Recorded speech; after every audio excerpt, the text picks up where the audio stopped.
嗨，晚上好，我是黑灯。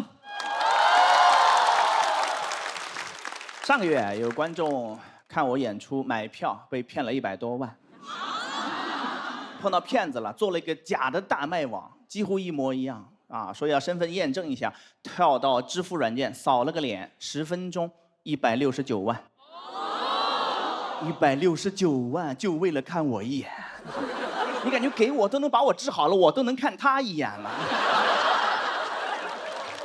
这个数字啊，是他朋友发私信告诉我的，说钱大概是追不回来了。我跟你说一下这个事儿，你上节目写个段子宣传一下。我说这宣传了个啥呀？这有个人特别有钱，还很好骗，是吧？我说这样吧，因为你这么说的话，没有帮助到他嘛，对不对？我还是想弥补他一下。我说这样吧，以后让他别买票了，我这辈子所有的演出，他可以免费来看。他说你人还挺好的，但是我不知道他这辈子还想不想看演出。我注意到了一个细节，就他本来是有票的，也是2手收的，到入场之前那人把他割了，说不卖给你，我自己要看了。他在剧场门口想收一张票，再搜到那个骗子那儿去了。我想有没有可能前面那个人也是骗术的一环啊？对吧？有可能在我开票的时候他就开始布局了。哇，真的骗局太精妙了，不得不说他还非常懂脱口秀，他还知道谁的票紧俏一些。他是卖刘仁成的票，没人上当。骗子可能是最希望脱口秀这个行业好的人，他巴不得所有人的票都卖完了，他没准会给我们刷好评，说家人们小北的专场好评如潮，一定要来看啊。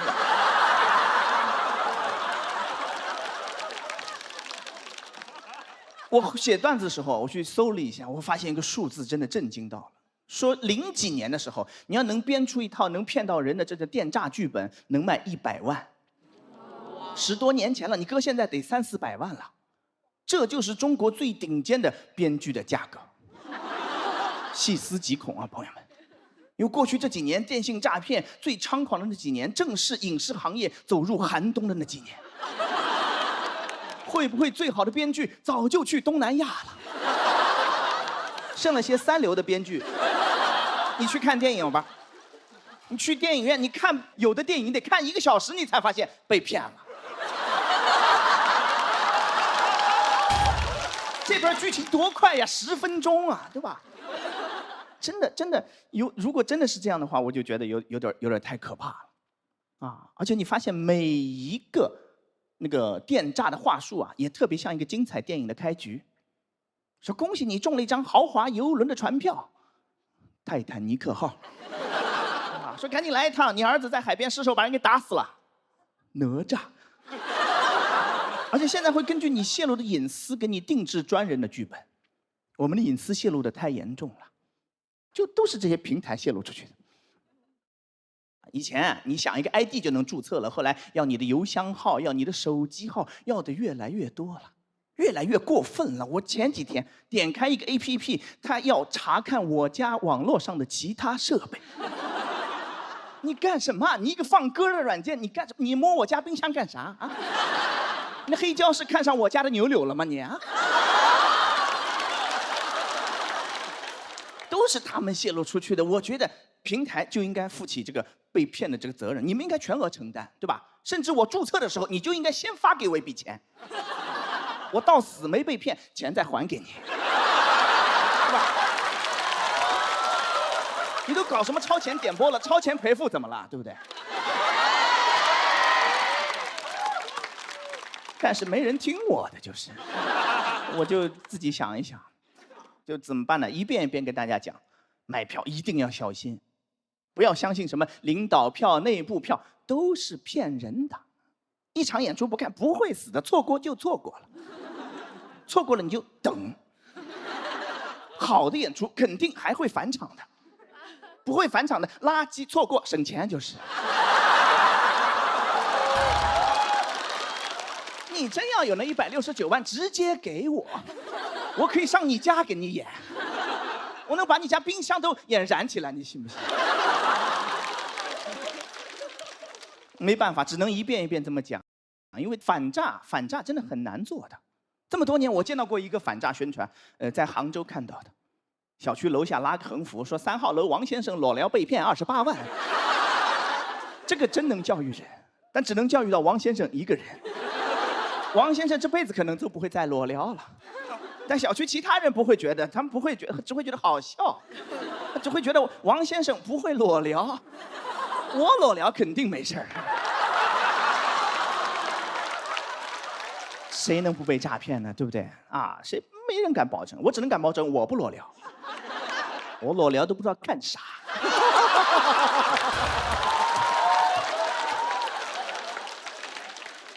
我的观点是什么呢？我觉得是，没有人不会被骗，你只是没有碰到适合你的那个剧本。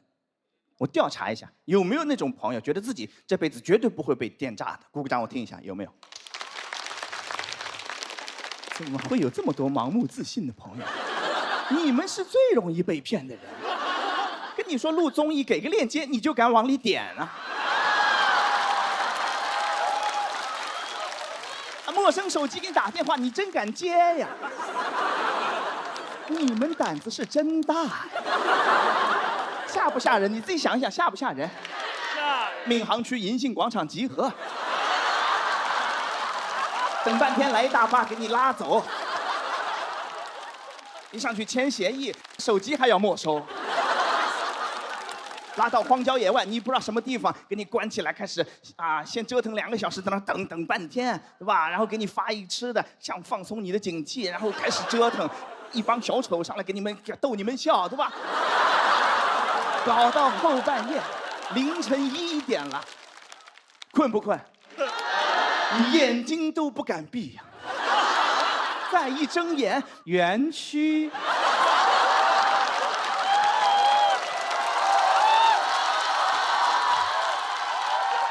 现在知道怕了吧？来不及了嘛，手机都交了。所以不要嘲笑那些就被骗的朋友们，我是觉得，对吧？因为每一个身处骗局之中的人，不会觉得自己正在被骗的，他得被骗完之后回头一看，哇，全是漏洞，当时怎么这么傻呢？你想想看，你在那广场等的时候来了个大巴，你会觉得你要上当了吗？你不会，你就会觉得我先上车。谢谢大家。谢谢黑灯。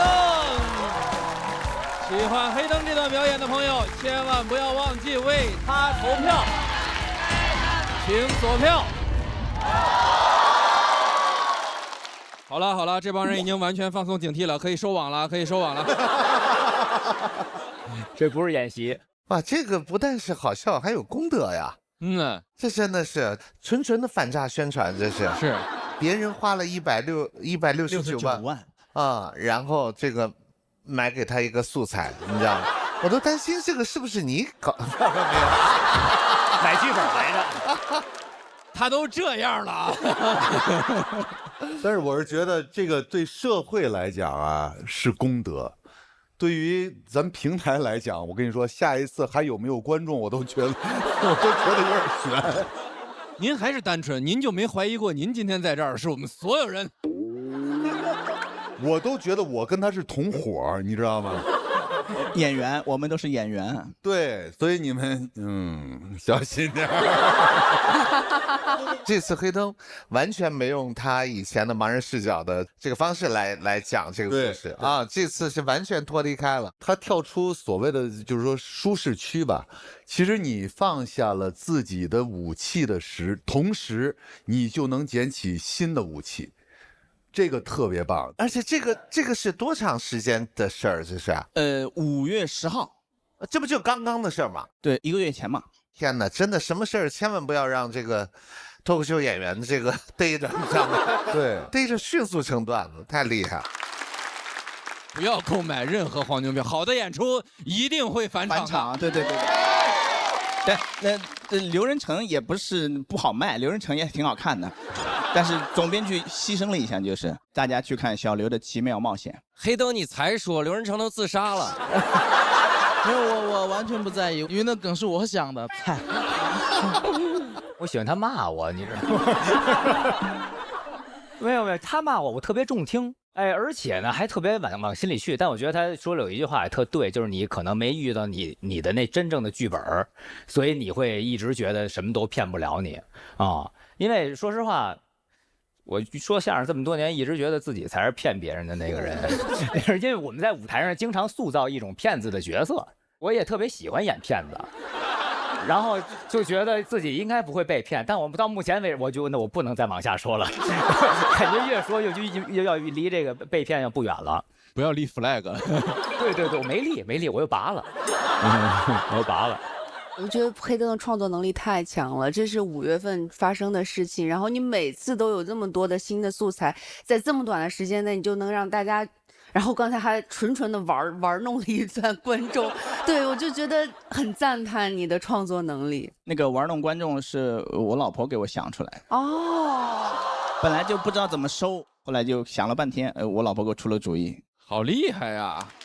就大家听到这句话以后松了口气，原来是假的。哈哈，你们还以为是假的吧？可以收网了。好，那我们谢谢黑灯。也请黑灯暂时来到休息区。哎呀，有一种真人超级玛丽的即视感。我是庞博，好嘞，到站了，先上车。我觉得黑灯很像郭靖的大师傅柯镇恶，看不见这个江湖，但是江湖在他们心里的那种大师元老。黑灯对我的帮助很大。去年一起演出，刚演完，他下来就开始给我段子做了指导，他把他的创作方法就一五一十的都告诉我。他还主动跟我说有哪些需要帮忙的，为了跟我说清楚，居然给我发视频，就他把这呈现自己演一遍。哇塞，他自己都看不见，他让我看见。他这个人不伪装的呀，嫉恶如仇，仗义直言。他甚至还出了一首说唱歌曲。说话全是梗的 OG， 讲笑话总有一面，微博都写不通顺建议。那接下来要上场跟黑灯比试的这位朋友，他是《喜人奇妙夜》和1年1度喜剧大赛的资深 sketch 编剧，我们掌声有请普拉斯。Hello。之前嘛，眼睛是比赛前一天才这样，角膜炎啊，睁不开。介绍一下我自己的眼睛，现在是一直写轮眼，喜剧之眼来自嘻哈，于博的签名应该在这吧。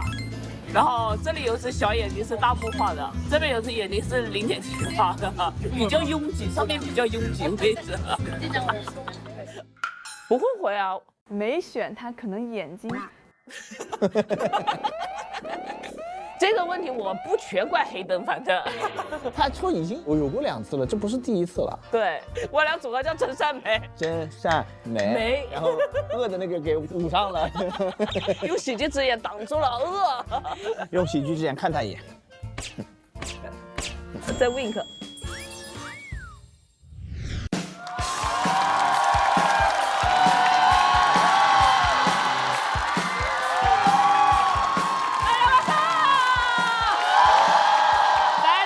看一下这边的观众，再让这边的观众看一下我。自我介绍一下，普拉斯，中国 sketch 教母。今天是黑灯 plus 版。眼睛选对手之前还是好的。现在我和黑灯2个人凑不出一双慧眼。质疑黑灯，理解黑灯，成为黑灯。其实昨晚突发恶疾，角膜炎破损，然后发炎，现在睁不开眼。而且我本来的开场应该是大家看我这个样子，其实我身体很差。现在不用了，大家看我这个样子就知道我身体很差了。前几年生了一场大病，急性胰腺炎，差点进 ICU。当时在北京出差，下不了床。我打电话给我最好的朋友周姐，让她来救我。人在生病的时候，就是需要一个靠谱的朋友。周姐穿着拖鞋就出现了，她看见我整个人全成一团，烧到红纹，开口第一句话就是：“我的天，好大一只基围虾！”打车到了医院，给大家科普一下，如果一个女生生大病，医生一定会问你一个问题：最近有没有性生活？因为这涉及到治疗方案。医生问我最近有没有性生活，周姐说她没有，绝对没有。我说周姐，你让我回想一下。周姐说 ，Plus， 你那叫回味，根本不了解这个病。医生跟我说急性胰腺炎非常严重，胰腺是管胰岛素的。我还和他抖机灵，我说我知道，做人留胰腺，日后好相见。周姐帮我缴费回来，我跟周姐说，周姐我得了急性胰腺炎。周姐说，我的天，厉害。我问他这么冷门的病你也知道吗？他说啊，我姥爷就得这个病走的。住院昏迷之前，我拜托周姐最后一件事情，帮我找一个护工，毕竟也不敢真的让他照顾我。他帮我找了整个医院的最后一个护工。当一个人成为最后一名的时候，一定是有原因的。那个护工太瘦小了，他扶我去上厕所的时候，我还在扶着他。体温计也甩不明白，进我胳肢窝之前就是39度啦。而且那个护工有一个别的护工都没有的特质，浪漫 ，romantic。当时我从昏迷中醒来，他乌溜溜的黑眼珠盯着我，跟我打招呼说：“你好啊，我叫王翠云，王是3横榆树王，翠云是天边翠翠的一片云。”我第一次见这种自我介绍方式，我说我叫Plus，普是2点一个亚，下面一个日，拉丝吐司拉到的一小丝。王翠云每天晚上9点就要关我们病房的灯，我们病房10点才结束查房。读书的时候都没关过那么早，而且我们病房那段时间得了健康文明示范病房。怎么会有一个病房得健康文明示范病房？就像不会有一个精神病院得精神文明建设精神病院是一个道理。我问他为什么这么早就关灯，王翠云说他不喜欢黑夜，因为离别总是在黑夜。他的浪漫注入生活中的每一个细节。我朋友来看我给我送的花，他会拆开一朵一朵的洗干净，插在我的床头和床尾。我就这么躺在那里，盖着白白的床单。王翠云说：“这样有没有睡得安心一点啊？”确实有安心一点了哦。他还好热心，不照顾我，但是照顾我们病房里面的另外3个人。说：“哎，你的点滴打完喽。哎，你要不要喝热水？哎，你该吃药了。”他管完你的，管你的，管完你的，管你的。他像我们病房的主理人。我朋友来看我的时候都问我，他说：“Plus，你是不是和他们 A 了一个护工啊？”王翠云每天下午6点要和我隔壁床的大姐出去散步看夕阳，说送太阳回家。她眼里没我，我现在眼里也没她了哈。整天想着往外面跑，我感觉我找的不是一个护工，而是一个老公。那段时间不仅仅得了急性胰腺炎，还得了焦虑性依恋。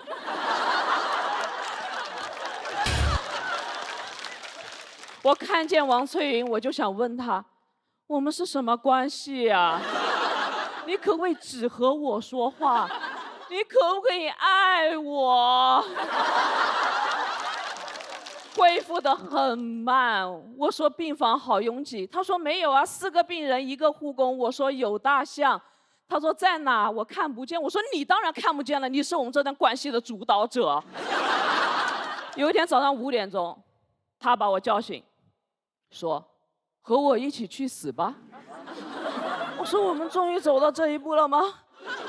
后来我才听清楚，他说和我去做核磁吧。人在关系里面就是听不清楚对方说话的。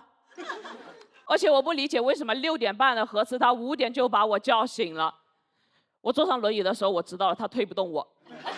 我们从病房到负1层的核磁室坐电梯就花了30分钟，最后的1个小时停在核磁室前那个长坡下一动不动。我没有说话，他在喘气。他似乎已经意识到我们俩的关系降入了冰点，所以我一回头看他，他就朝我微笑。我一回头看他，他就朝我微笑。但是微笑再美再甜，不是我的都不特别。我说这个轮椅有这么难推吗？他说你先下来。我从轮椅上下来，他唰就把轮椅推上去了，然后又下来扶我。他扶我的时候，我还在扶着他。在那一瞬间，我感觉我拥有了可以进入婚姻的勇气。办完出院手续的时候是下午6点多，我走出去看见王翠云坐在那里看夕阳。我喊她，我说王翠云，她指着太阳说：“你看那颗夕阳像不像一颗乒乓球啊？”我不懂她的浪漫，所以我问她为什么这么喜欢看夕阳。她说：“因为我们的医院在朝阳区，所以我在看夕阳的时候也在看朝阳。”哦什么？哎，哦什么？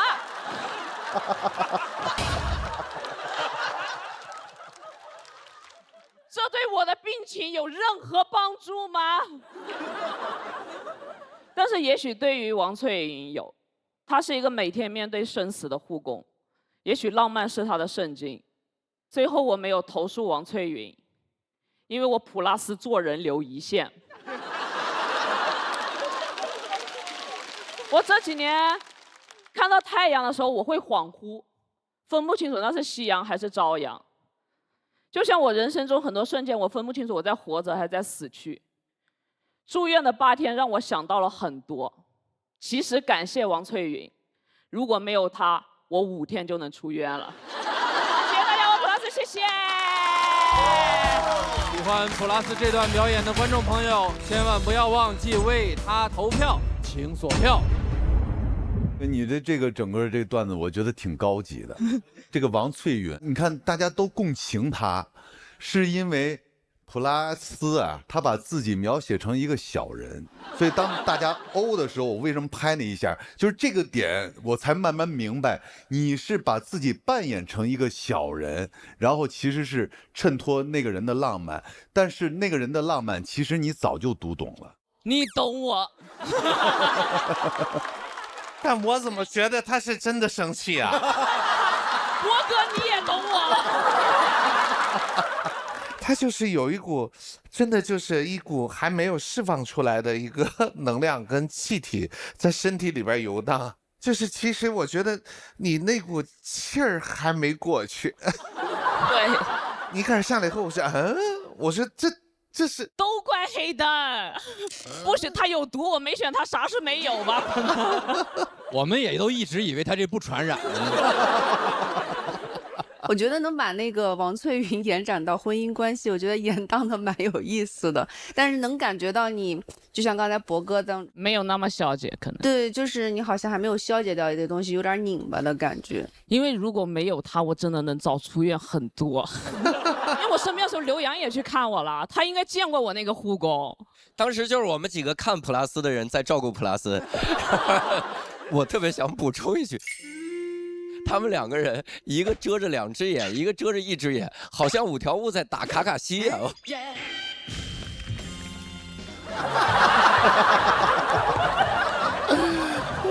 快假装，咱都得假装听懂了，然后笑，这是啊，因为我也不知道说的是啥。火影忍者吗？不是。哦，你看，我不是什么都不懂，但是我依然很清澈。其实我也是，我在最后临了的时候也一直在纠结，因为您在这故事里这2个主要人物啊，就是他都不是很容易让人喜欢的人，但是呢，哎，到最后整个这个结束一处理吧，我确实觉得，哎，还确实还真没落到俗套里，特像一些电影，就是到最后这事儿也没解决。好像你们期盼的这事儿，最后事情出现了转机，怎么样也没有，然后这事儿就这么了了。哎，我倒觉得我其实是抱着求教的态度，我向您打听打听这事儿。出院的那一瞬间，我就把王翠云微信给删了。他有点让我太痛苦，但是他浪漫的那一点又是很真实的，确实每天看夕阳、散步啥的，所以我觉得对，那他就不适合干这个行，是他适合做诗人。确实比较适合他，有时候就坐在旁边看书。我觉得他挺有意思的，我比较想写一个比较有意思的人，和不和解，我觉得可能也没那么重要。有点像，就大林说了，我这么感觉，有那么一点点像北野武电影里的一些人，就是莫名其妙出现在这个片子里，莫名其妙出现在这个故事里，给了主角一巴掌，也走了。所以就等着我们观众去解读嘛。是，也让我想起来冯骥才先生有本书叫《俗世奇人》还是什么的，就聊这个世界上有一些怪怪的人，然后他也没来头，也没去处，就截出来人生这么一段，就写在故事里。我觉得这个普拉斯塑造的王翠云也有这么点感觉。哎，我必须得说一下，王翠云不是真名，就是镜头前的大家，不是你身边那个做护工真的认识的那个王翠云。如果有雷同，纯属巧合。普拉斯个人喜剧艺术加工。事情是真的吗？事情是真的，事情是真的，所以他就护工那一整段所有的综合事情都是真的。那一次对我生死观造成有比较大影响。我突发了一次，在点滴室里面从下午一直做到凌晨，做到很晚，然后旁边人都来来往往，因为走了很多人。到晚上的时候，就有一个老人就送进来了。10几分钟之后，你就看到一个装尸袋放在那个床上面就推出去，你就感觉死神就在你那个急诊室的门前踱步走了一下，就把一个人给带走了。你那瞬间，你就是在医院感觉离死亡好近。我也是从那年开始连续写遗书的，对一些人遗憾的话或者怎么样的，也相当于有的时候总结一下去年的事情或者怎么样，要自己葬礼怎么做，骨灰要安排在哪里，小猫要给谁托付，笑也是面对，哭也是面对。然后医生一进来说，他说：“哎，你们都是谁的亲友？”他们没有人说话，没有人说：“我是那个床位的二婶。”二婶，这个船是我。对，好气良心，这个好像。很多时候你自己撑不住了，你就会想让普拉斯还在撑。他跟你比，他都没有一个健康的胰腺。别说了，我流下了一泻眼泪。爱就爱，不要有慢动作。这个故事怎么解读都交给观众，交给读者了。那这场对决还是得有个结果。那个咱们一只眼的福这个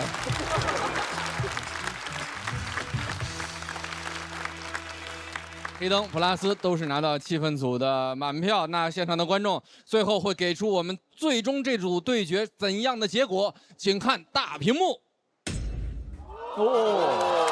恭喜黑灯普拉斯182票，很优异的成绩，但还是要暂时前往待定区。我先扶他上去吧，我先扶他上去。我们也恭喜黑灯215票，直接晋级。是最高了吧？对。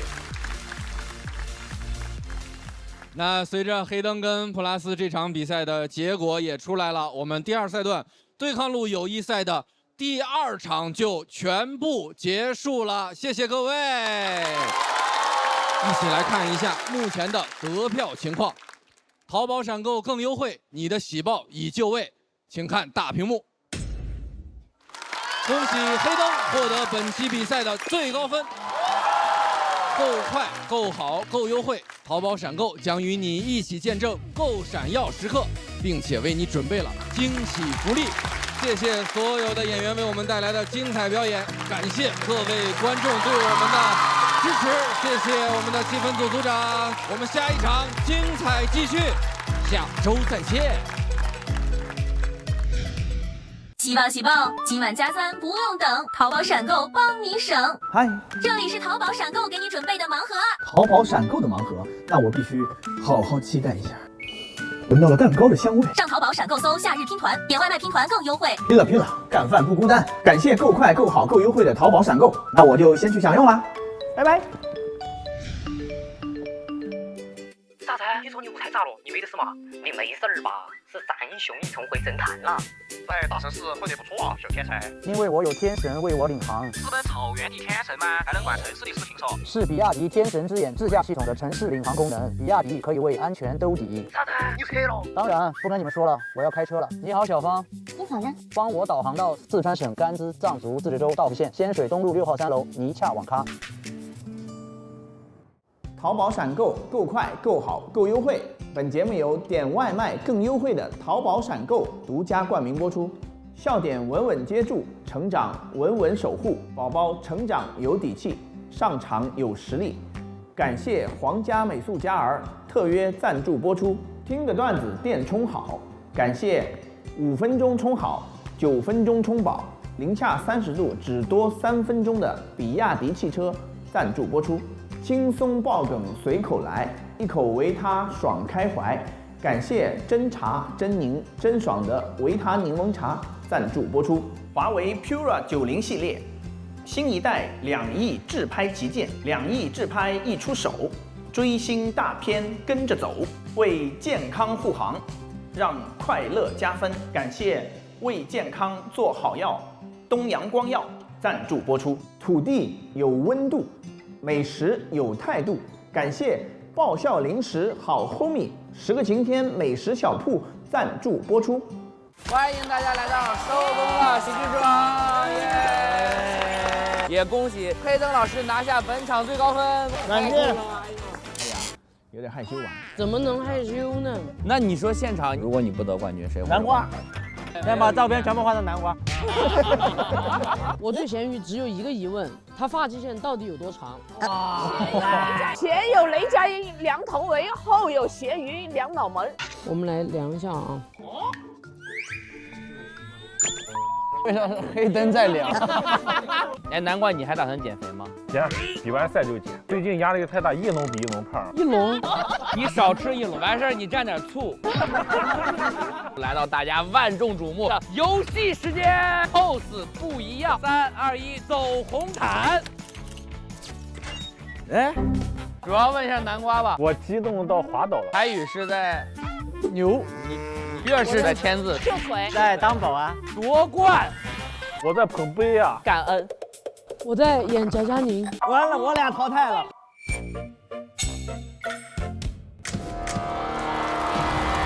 欢迎来到淘宝闪购喜剧之王单口季第3季，对抗路友谊赛，精彩继续。在我那个年代啊，我的 QQ 号码就只有7位，加班真的有加班费。中国男足真的进过世界杯。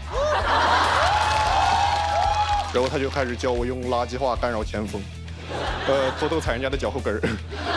当开始叫我吐口水的时候，我说教练，咱们要不先守一下道德的底线？我买了本黄渤老师的情商书，叫《黄渤的说话之道》。我估计他看到这本书都得说什么说话之道，我不知道呀。我觉得我能成为你段子里边出彩的梗，我是感到无比的骄傲。谢谢您，谢谢您，主要是您让奖就非常感谢了。你之前也没跟我商量过呀。所以很多时候你不是穷，你只是很摇滚，你穿的不是2手衣服，是新裤子。一个年下的老板夸人的方式就是这么有力，切匮乏，指着我就喊：“哎呦，杨哥，你就我爹。”那个导演拒绝我的理由是，他说我太重量级了。我刚开始都没听懂，我说我还是个素人呢，然后我才反应过来，我说节目体量这么小吗？这综艺不是 S 级吗？是小马的 S 啊。这个对决会有怎样的结果？请看大屏幕。哇！差点满票啊！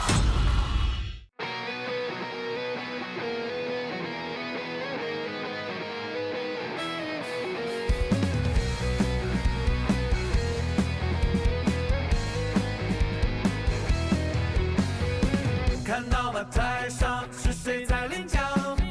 不是我，我在角落飘飘飘领奖。不是我。排队排最后合照站最边上。我咋办？你开场唱，我赶场，点绿就响。从来就没有女生举来主角气场。你只是北京腔，我可是北京腔。没有万人敬仰，只有万人敬仰。就我自己努力奋斗，就算是个路人甲，咸鱼也要翻身的。浪花飘飘飘飘飘飘飘飘飘。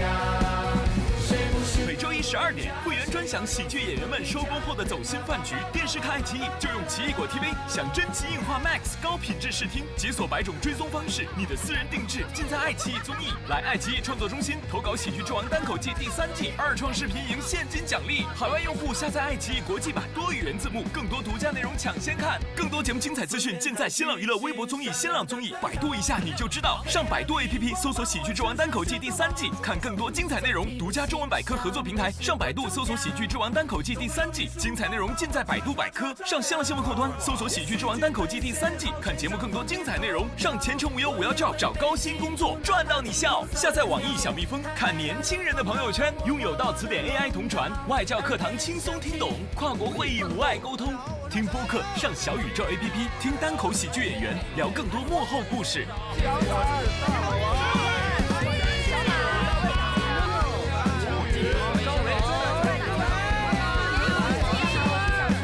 谐音梗靠拜双关，预期再来点